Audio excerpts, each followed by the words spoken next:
안녕하세요, BK 디자인입니다. 오늘은 시공한 지는 좀 됐는데 상가 현장이 좀 있어서 한번 보여드리려고 촬영하게 되었고요.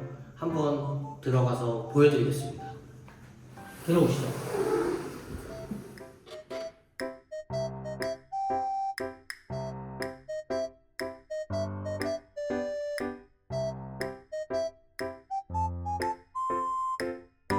여기는 뭐 하는 곳인가요? 여기는 술집 다중이용 시설이고 시공한 지는 한 1년 반, 2년 정도 된 곳인데 저희가 상가 시공을 어떻게 했는지 한번 보여드리려고 한번 촬영하게 되었고요.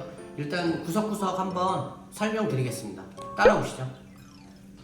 자, 현관에서는 원래 여기 호실에는 방화에 대비한 방화문만 시공이 되어 있었는데 영업장소 특성상 그 문을 항상 닫아놓으면 영업하는지를 알 수 없기 때문에 평상시는 열어놓고요. 그 다음에 유리문을 시공을 해서 겨울이나 여름에 날씨 영향을 안 받게끔 시공을 하면서도 개방감 있게 투명 유리로 시공을 하면서 자연석을 이용한 손잡이로 포인트를 좀 줬습니다. 그리고 대선 정리를 하기 위해서 벽을 칠 때 이 벽을 치면서 이곳은 다중이용 시설이기 때문에 분홍색의 두께도 훨씬 더 두꺼운 방염 석고보드로 시공이 된 벽체이고요. 이 벽체를 침으로 인해서 문도 설치를 하고 그 다음에 이제 배선들도 정리할 수 있는 공간 확보를 한 부분이고요. 일괄 소등 스위치로 전체 불을 껐다 킬 수 있는 기능도 당연히 넣어드리고 개별로 조절도 가능하고 그러면서 일체감 있게 마감하기 위해서 카운터도 같은 재질로 제작을 해서 테라코타로 입혀서 마감을 했고요. 그리고 이제 중요한 부분인데, 자, 여기는 차단기인데요. 이런 식으로 상가는 전력 사용하는 것이 많기 때문에 계획적으로 전력 사용을 파악하고 분배를 해야 됩니다. 원래 우리나라 특성상 어디든 계약 전력은 보통 5kg이고요. 사용을 오래 하지 않으면 3kg로 다운이 됩니다. 그래서 어떤 제품을 쓸지와 여분의 전기까지 해서 분배해서 배치를 하고 승합공사라는 거를 진행을 해야 됩니다. 이제 승합공사라는 거는 계약 전력이 3kg나 5kg일 때 내가 사용하고자 하는 전기 용량이 예를 들어 10kg다. 그러면 5kg의 전기를 승합을 하고 각각 차단기로 또 분배도 하고 한전에 신고도 하고 검사도 받는 그런 단계가 되겠습니다. 여기도 그래서 사용하는 가전기기가 많기 때문에 이런 냉장고, 카운터, 식기세척기, 간판, 그 다음에 덕트, 제빙기, 튀김기 등등 에어컨도 분할해서 시공을 했고요. 용량에 맞게 이런 식으로 다 분할을 해서 시공을 해줘야 합니다. 다중이용 시설에서 중요한 게 소방인데요.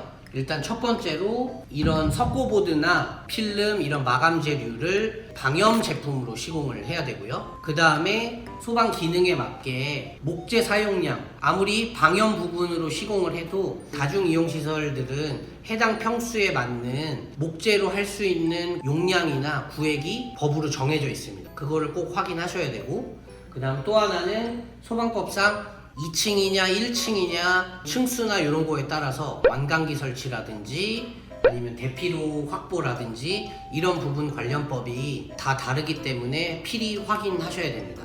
그래서 여기는 이제 1차적으로 시공한 부분들을 설명을 한번 드리면 목재로 시공된 부분들은 방염 제품으로 다 시공을 한 거고요. 그 다음에 이런 시각경보기 그리고 비상등, 그 다음에 이런 경종, 이런 수신기도 종류가 있으니까 그거에 맞게 소방업체의 협력을 받아서 해당 시공에 맞게 시공을 해야 되고요. 피난 대피도라든지 각 위치별로 비상 조명 등이라든지 그 다음에 각 구획별로 필요한 화재 감지기 그리고 각 위치별로 또 놔야 되는 소화기까지 비치가 돼야 되는데 이 소방법이 다중이용시설, 술집 이런 부분에서는 제일 중요하니까 꼭 업체를 통해서 확인을 받아서 시공하셔야 합니다.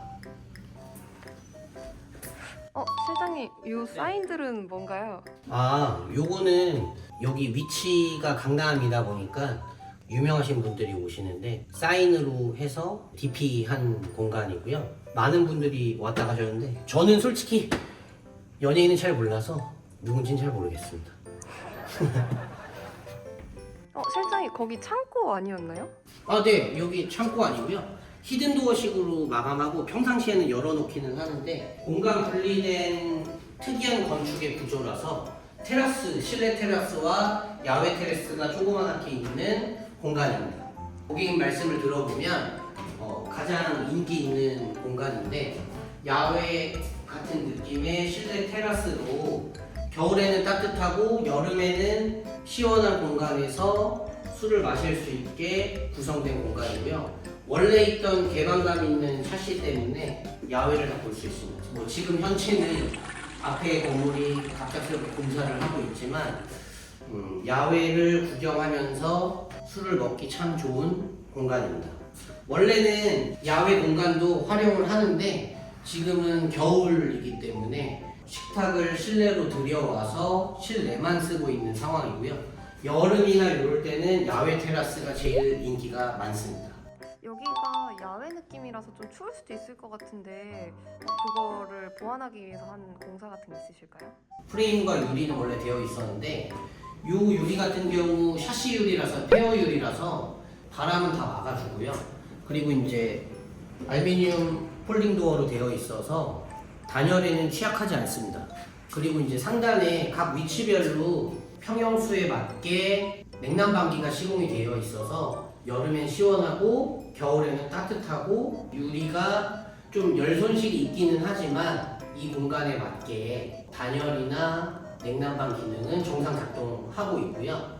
그래서 이제 보통 상가할 때 유의사항은 보통 카페나 이런 다중이용 시설 같은 경우는 기존 그 한 공간에서 바닥 평수에 곱하기 3배짜리의 기기를 시공을 합니다. 그래서 여기가 지금 실내 공간이 이제 4평 정도 되기 때문에 13평짜리의 냉난방기를 시공을 해서 이제 겨울에도 여름에도 온도에 이렇게 영향을 미치지 않게 시공을 했고요. 그리고 여기는 이제 원래 건축이 처음 지었을 때 들어온 곳이라서 위에 상단부 마감이 되어 있지 않았는데 위에 상단부를 다 마감 처리를 해서 우풍이 들어오는 것을 막아주게 시공도 다 했고요. 이 벽은 이제 다른 내부 쪽도 마찬가지인데 원래는 외부용 마감재입니다. 테라코타라고 하는데 보통 이제 드라이비트 시공하고 이제 할 때 하는 시공 방식인데 요거를 이제 내부에 적용을 해서 시공을 한 거고요. 똑같이 이제 페인트처럼 시공이 된다라고 생각을 하시면 되는데 이제 대신 장점적으로 있는 게 뭐냐면 일반 도장이 아니고 방형 도장이기 때문에 다중이용 시설 특성상 화재 같은 이 민감한 부분에 조금 더 신경을 써서 시공한 공법이라고 볼 수 있습니다. 그리고 이제 천정에서도 보면 뿌려졌을 때 기존 자연적인 노출 천정을 이제 살리면서도 요 테라코타로 자연스럽게 같이 마감을 했고요. 어이구! 어디 들어가신 거예요? 아, 제가 깜빡 잊고 기대서 왔는데 여기는 룸인데요. 룸이 이곳은 2군데가 있습니다. 그래서 내부 이렇게 들어오면 이제 6인에서 많게는 8인, 조금 더 타이트하게 들어가면 10인 정도 사용할 수 있는 공간인데 이 공간 같은 경우는 가끔 술집에서 프라이빗하게 즐기는 분들을 위해서 만든 공간이고요. 그래서 안에 당연히 이제 방염 기능도 있지만 내부에 흡음재가 들어가서 저거 뭐지? 소리 저거 줄이는 거? 방음. 아, 그렇죠.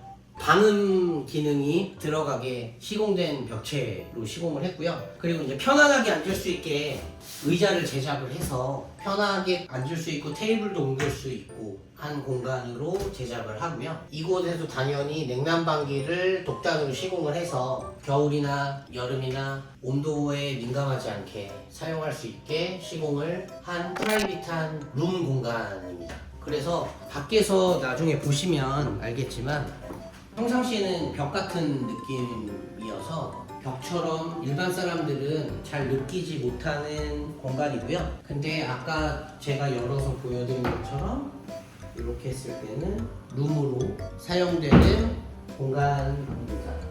근데 원래 손잡이나 자동 댐핑 기능으로 히든도어를 많이 사용하는데 그렇게 사용을 하게 되면 고객이 말씀하시기를 처음에 몇 번 사용을 했는데 많은 사람들이 사용하는 특성상 고장률이 좀 많았고 벽으로 알고 계셔서 안내를 해드렸으나 찾지 못하는 경우가 많이 발생을 해서 요청을 하셔서 조그만한 원형 손잡이, 푸시 손잡이를 달아드리고 일반 경첩으로 변환을 줘서 사용하기 좀 더 편하고 고장률이 적은 시공으로 변경을 한 공간입니다. 이게 방음이 얼마나 잘 되는지 한번 테스트를 해보면 들리세요? 네. 방음이 잘 안 되나 봐요.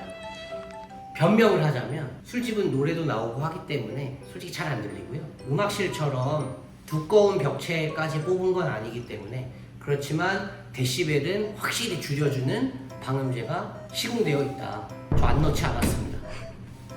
그리고 디테일 신경 쓰는 부분들이 좀 있는데 사용감이 있어 좀 지저분해 보일 수는 있는데 요런 부분 라운드와 요 타일 만나는 저 부분 진짜 어렵겠죠?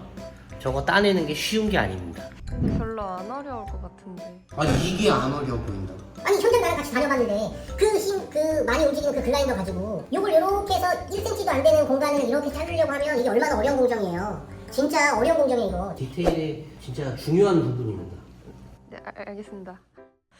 여긴 좀 어두운 것 같은데 일부러 이렇게 시공을 하신 걸까요? 술집이다 보니까 저녁에 톤 다운된 분위기에서 아늑하게 술 드시는 걸 보통 선호하시기 때문에 조도를 너무 밝지 않게 시공을 하면서도 특색 있는 부분은 이렇게 보일 수 있게 시공을 했고요. 스위치가 좀 여러 가지로 분리가 되어 있기 때문에 좀 더 밝은 분위기를 원할 경우 더 킬 수도 있고 좀 더 줄일 수도 있고 다양하게 시공할 수 있게 했습니다. 그래서 지금 보면 요 유리장 같은 경우도 유리장 시공하면서 조명이 시공돼 있어서 안에 있는 와인이라든지 위스키 이런 부분들을 두각 있게 볼 수 있게 제작을 했고요. 선반 부분에 이제 가게를 기피하면서도 수납도 가능하면서 포인트 분위기를 살릴 수 있게 그러면서 이제 조명으로 분위기를 좀 더 할 수 있게 시공을 하고 매립 콘센트하고 스위치로 이런 식으로 조절을 할 수 있게 시공을 했고요. 수납장이랑 일체감 있게 이렇게 시공하면서 이쪽에도 와인 같은 거 DP 똑같이 대칭 이루게 시공을 하고 이런 수납 부분에서도 많은 짐들을 보관할 수 있게 수납장으로 세팅이 되어 있는 거고요. 요거는 원래 이제 중간 기둥 분리된 공간인데 공간 구획할 때 이렇게 냉장고 들어가면서 공간을 분리하면서 일체감 있게 마감할 수 있게 만들면서 예쁘게 DP하거나 메뉴판도 놓을 수 있는 공간을 같이 제작을 했습니다. 이 파티션 부분을 통해서 주방과 홀을 분리시키는 형태를 만들었고 이 파티션에서 중간 부분은 유리로 좀 분리를 해서 개방감은 좀 살리되 안에 주방에서 일하는 모습이나 이런 거는 볼 수 없게 모루 유리로 디자인상 맞춰서 시공을 했고요. 골 라인이랑 유리 라인 연결부도 맞춰서 디테일하게 시공을 했습니다. 그리고 욕실은 타일을 절반만 시공해서 물 쓰는데 지장 없게 만들고 상부는 건물 처음 지을 때 그대로를 살려서 인더스트리얼한 느낌을 그대로 살려서 시공을 했습니다. 그러니까 나름 특색 있게 다른 분위기로 시공을 한 욕실입니다. 여자 화장실은 분위기가 완전 다르네요. 네, 여기 여자 화장실은 여자 손님들이 청결이나 이런 걸 많이 신경 쓰기 때문에 요즘 느낌으로 시공을 했는데요. 매립 수전과 자연 배수 세면대로 심플한 거울과 뒤에 조명으로 좀 더 고급스럽고 호텔 느낌을 표현해 보려고 시공을 했고 거울 뒷면 같은 경우 포인트 타일로 질감을 좀 살려서 표현을 하고 화장실 내부 쪽 들어가는 저 도어도 비슷하게 마감하기 위해서 좀 더 깔끔하게 비슷한 재질로 마감을 했습니다. 뭐 이거 필수 설치 요소는 아닌데 소형 빔 프로젝트를 시공해서 축구 경기나 이럴 때 분위기 있게 맥주나 이러고 마시면서 할 수도 있기 때문에 그래서 빔 프로젝트가 시공되어 있고요. 이 빔 프로젝트로 지난번에 월드컵도 그렇고 손님들이 많이 모여서 같이 응원하고 할 수 있는 공간이 돼서 되게 클라이언트 분이 만족했던 기능 중에 하나입니다. 오늘은 평소 보여드리던 아파트 주택이 아닌 상가 인테리어를 함께 살펴보았는데요. 상가 인테리어를 준비 중이시라면 해당 영상에 다중이용시설 관련 설명을 꼭 참고하셔서 보시면 좋을 것 같습니다. 만약 이 술집에 방문하게 되신다면 저처럼 거울 셀카도 한번 찍어보시는 걸 추천드립니다. 해당 영상이 도움이 되셨다면 좋아요와 구독 한번 부탁드리고 만일 궁금하신 점이 있으시면 댓글 또는 사무실로 연락 주시면 자세한 상담 도와드리겠습니다. 오늘도 시청해주셔서 감사합니다.